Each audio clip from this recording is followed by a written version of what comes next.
موعد ما که دمشق بود، چرا شما زود آمدید؟ میخواستیم از آنجا به شام و شهرهایش برویم و اوضاع مردم را بررسی کنیم. در آن سرزمین بیماری شیوع پیدا کرده. طاعون از امواس در فلسطین شروع شد و باعث مرگ و میر بسیار زیادی شده. نظر دوستانیم بود که شتابان نزدت بیاییم تا بتوانید تصمیم درستی بگیرید. اکنون میایید یا به مدینه برمیگردید؟ ما منتظر تصمیمتان هستیم. نظر من این است که به شهر وارد شوی.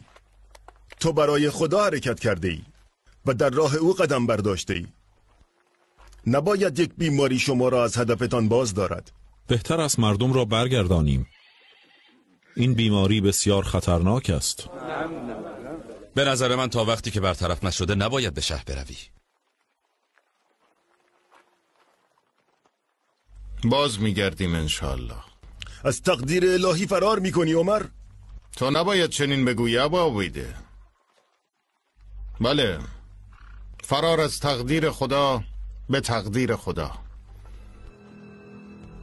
اگر کسی به دشتی قدم بگذارد که در آن بخشی سبز باشد و بخشی خشک، بهره‌مندیش از نعمت به خواست خدا نیست و گرفتاریش هم به خواست او نیست.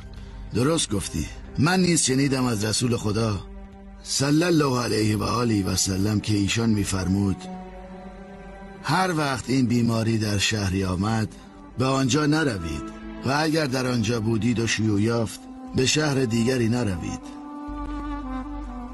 الحمدلله، ایمان شک را از بین برد. حال دیگر بروید.